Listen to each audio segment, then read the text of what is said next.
வணக்கம். இப்போ பார்த்தோம்னா, நம்ம அந்த தென்னை மரத்துக்கு வந்து எல்லா தோப்புலும் பார்த்தோம்னா, அந்த தூர சுத்தி மண் அணைச்சிருப்பாங்க.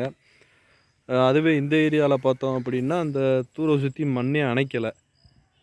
நம்ம பார்த்த வரைக்கும் இந்த எந்த தோப்புலயுமேவும் இந்த சைடு முழுசாவே எதுலயுமே அணைக்கல. கேட்டோம் அப்படின்னா, அந்த மேலாப்புல இருக்க ஜல்லிவேர் போச்சுன்னா கொஞ்சம் ஸ்ட்ராங்கா இருக்காது. அடிவேர் கீழ போச்சுன்னா இன்னும் நல்லா ஸ்ட்ராங்கா இருக்கும். அந்த மாரி ஒரு காரணம் சொல்றாங்க.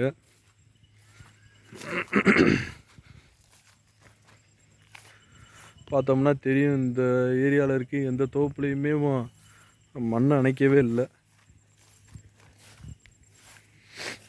அத அணைக்காம பூரா அப்படியே அந்த மேலா அந்த மரத்துக்கெல்லாம் வேற எதுவுமே மேலாப்புல இருக்க அந்த மண்ண அணைக்காம அது என்ன ஆகுதுன்னா, அப்படியேவும் அந்த வேர் பூரா அப்படியே கம்ப்ளீட்டா கொஞ்சம் கொஞ்சமா வளர மேல போயிட்டே இருக்கு. அந்த தூர் பகுதியில பார்த்தோம்னா, அதிலிருந்து கீழ 1 அடிக்கு மேல போயிருச்சு.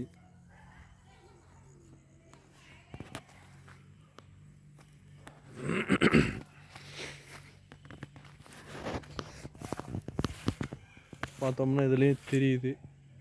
அந்த மண் அணைச்சு விட்டுருந்தோம் அப்படின்னா, அந்த கீழ வரைக்கும் இருக்குமோ ஸ்டாப் ஆயிருக்குமா என்னான்னு தெரியல. மேக்ஸிமம் எல்லா மரத்துக்குமே அப்படித்தான் பெரிய பெரிய இதா போயிருச்சு. எந்த மரத்துக்குமே மண் அணைக்கல. அது இந்த மாரி இங்கே ஃபாலோ பண்றாங்க.